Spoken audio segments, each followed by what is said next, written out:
Welcome to the Golden Age of Cardboard podcast, where we remember a time when stacks of cards were held together with rubber bands and Mickey Mantles were put in bike spokes. We hope you will enjoy and reminisce as you come along with us as we tell stories about the baseball cards from the Golden Age of Baseball. We will examine the state of the vintage baseball card market and talk to some of the greatest collectors in the hobby. You won't be hearing us talk about any chrome or shiny cards here.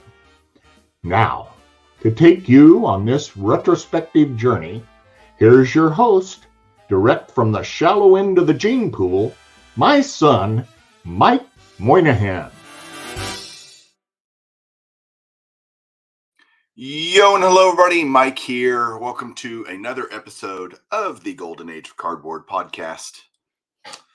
It is 2023. We are moving into the new year pretty quickly, and I wanted to do a video I've been planning for a while, and it just makes sense to do it here. New year, fresh start, that kind of thing. And one of the questions I probably get asked a lot, or the most, I get asked a lot of different things, but certainly, Mike, how do you learn about all this stuff? How have you gained your knowledge? How have you furthered your, just hobby repertoire? And the answer is time is the biggest thing, but also there are tons and tons of resources out there that if you will just start and read and learn, you can gain knowledge relatively quickly. Time is your best friend, but it does take an effort on your part. None of us are just born with this knowledge. It doesn't just happen by osmosis. And even though, it's taken me a while to get there, maybe I can give you some resources today that'll help accelerate your trajectory of learning. And again, these are all kind of things that I use, that I like. That doesn't mean this is by any means an exclusive list or all encompassing. There's tons more stuff, but I thought it'd be important to share things that I use.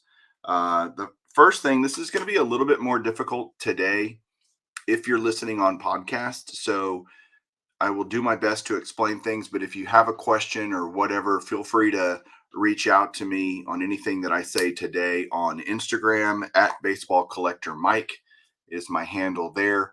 Feel free to ask any questions, and I can send links that way or whatever. If you're listening on podcast, if you're on YouTube, you'll see everything and it'll make a lot of sense. So the first thing, I know this is going to sound antiquated, and a lot of you are like, younger or whatever, but we used to read. Like reading was a thing back in the day, and it wasn't everything online and all that. We used to have print books, and I still use print books to this day. And there's a few that I want to go over with you and show you that are great resources. The first one is from a buddy of mine, Ryan Nolan. He is also on YouTube, and it's called Spotting Fakes. And it is a great resource for those of you that are concerned about getting duped or buying the wrong card or whatever. He goes through 50 of the most commonly faked cards, but it also gives you just a lot of great tips and things to look for. Definitely recommend this as a resource for you to go pick up if that's something you're concerned about. So there's, general hobby knowledge, and there's specific hobby knowledge, right? And I love learning general hobby knowledge, like history. Hobby history is very fascinating to me, and maybe to some of you as well. And one of the great books that helped me learn a lot of hobby history is called The Bubblegum Card War, and that's by Dean Hanley. This book goes through the battle between Topps and Bowman in the early 50s, late 40s, early 50s, and the history of that and the different sets. It is a incredibly well done book, and I have learned so much about that period of the hobby and what happened and why it happened the way it happened through that book. So definitely something and it's an easy read too, by the way, super easy read. So something that, again, I suggest you look at. Autographs, man. I That's probably the where I've made the most hobby mistakes over my hobby career is in the autograph world, because it's so easy to get faked out, to buy something that's not real. I mean, that the knowledge of autographs is way more intensive, what you need to know, than on the card side. And so it's just easier to get screwed over. One resource I would tell you, especially if you're on Hall of Fame side, is called Baseball Hall of Fame Autographs, a reference guide, and it's by Ron Kirchen. You'll hear a lot of us autograph collectors call him Ron K, because he's kind of the foremost authority on this. And he actually has two editions of this book. There is edition 1 and edition 2. I would suggest getting the second edition, because it's just more updated. It's got the newer Hall of Famers that had been elected, because the first edition, it's been out a long time. Let me look at the copyright here. 2012. So it's a decade old, and a lot's changed. A lot more guys have been elected to the Hall of Fame. The second edition is from 2018. So it's a much more updated version of that. Both are great. If you get either one, you're not going to be disappointed, but I would go for the second edition. And I'm glad I have them both. And it's just a place to go, and it tells you what to look for, the autograph, how it should look. It gives you examples of those, what they should look like, things, how they're faked, items that are highly faked, etc. It's just really, really good. And then on the vintage side, man, I think every collector should have a version of the standard catalog of vintage baseball cards on their desk. And it covers basically from the very beginning, 1863 to 1980. So that's what they consider vintage. This is a publication that came out, I want to say, every few years. It doesn't really matter which edition you get. The only thing that would be different really are the prices. But what this does is it gives you pictures and examples of each set.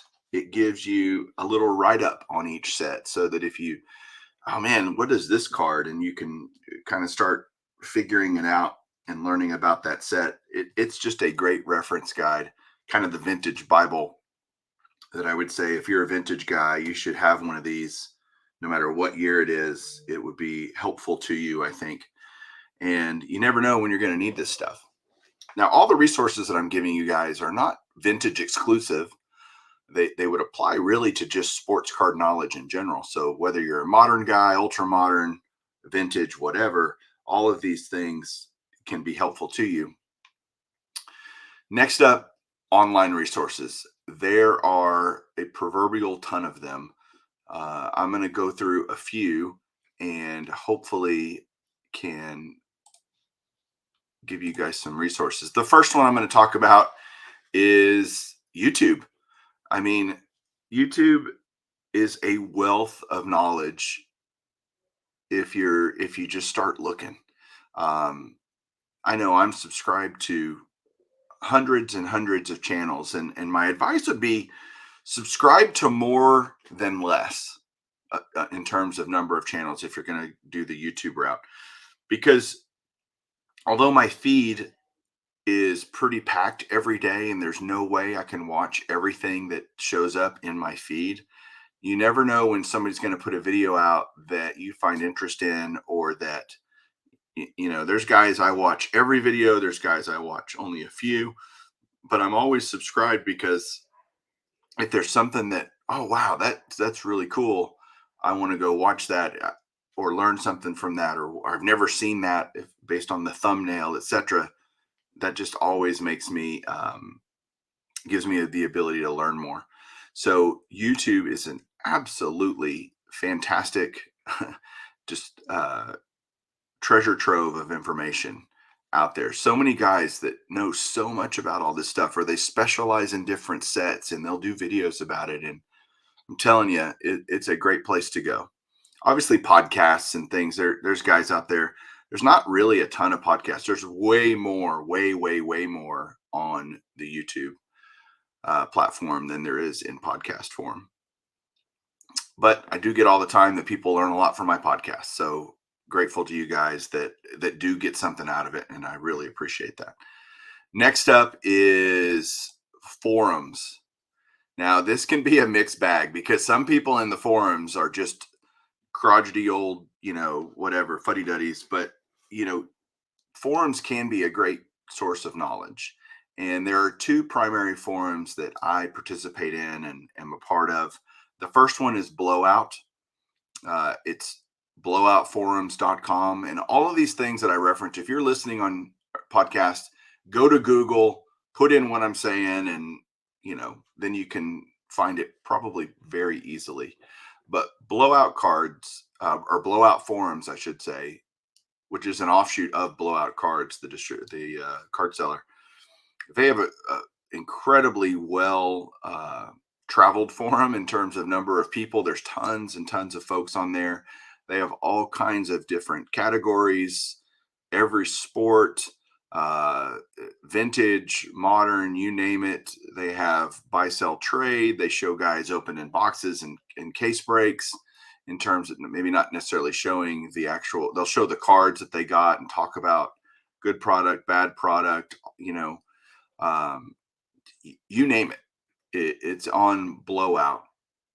Again, I would take everything with a grain of salt because it's very easy to be a keyboard warrior and be on there, and you can nobody checks what you're saying, is my point. There's nobody going, yeah, that's the dumbest thing ever. Well, people do say that, but they don't correct people a whole lot, especially if it's a unique thing. So just be careful about that. Next, this is where I would tell you, if you're a vintage guy and if you're not a part of Net54, then you are missing out, because net54baseball.com is, again, a just wealth of knowledge here. This is the guys that are the old school guys are on Net54. And when Net54 usually has like a meet and greet at the National every year. And I've been several times, and yeah, it's a lot of older guys that have been doing this a really long time. And so you're getting that experience and that hobby knowledge, and there's all kinds of cool stuff in there. They have a buy sell trade. They have just stuff you can learn about. Another cool thing they have on their site is a link to an old magazine called Old Cardboard. And when you click on that link, there's actually an auction and show calendar there, which is great. So you can look ahead at what shows are coming up, maybe in your area, bigger shows, online auctions. If that's your thing or you want to get into that, there's a list of all of them, and the dates and when they start, when they end, and links to the websites where you can go directly there and get the information straight up. So that is a great resource as well. Then, so that's the two forums that I use. And again, those can be just great resources. Get on there, start digging around, use the search function. If you're looking for something specific, it's likely that somebody's talked about it before. And so go find out. All right. Next up are two just online resources that are great. The first one is the Cardboard Connection, and it's cardboardconnection.com. What I use this for mainly is, checking out new product releases. You can look up all kinds of different sets and learn about them. What I don't like about Cardboard Connection is it's kind of hard to find stuff. It's not super easy to maneuver and get around in. But this will give you kind of, if you want up-to-date stuff on what's going on and when products are there's a release calendar here, all kinds of stuff that if you're kind of wanting to be up to date on products, this is the place to go. It's a great resource.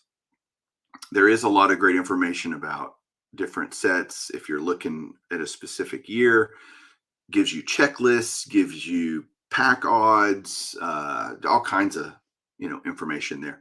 So this is definitely a place that I go quite a bit because I do look at what's coming out, and especially on products that I'm interested in, and it's just a cool place. Another place to go. The next one is what I use really when I have something I want to learn more, or I want to get a second piece of knowledge, or a second look through a second lens on a certain set or whatever. I go to baseballcardpedia.com.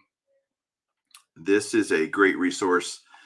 Golly, I had a friend of mine, Huck Sports Cards, and he had some questions about SSPC sets, and very familiar with them. But at the same time, I'm like, well, I don't want to say something wrong. Let me go look at the research that's been done. And so you can go up to the search bar, and I literally typed in SSPC and learned all about the company and how it came about. In fact, by doing this, I learned even more stuff about SSPC, just adding to that bank of knowledge all the time, wanting to learn more and more throughout my career here in cardboard. So learned about that. What's great is if you want to learn about any set, you just click over here, all sets by year or all sets by name, and it will just start throwing them out there. If you want to know all about, 1960 tops, here it is, 1960 tops. And it gives you a checklist and all kinds of stuff. There was a set I had to learn about recently, 1961 7-Eleven. It's not on here. So this isn't completely exclusive. I can't remember where I found the 7-Eleven stuff, but Fleer Baseball Greats, it tells you a description. Hey, this is a 154 card set released in 2 series, yada, yada, yada. So it is another, again, great resource to find out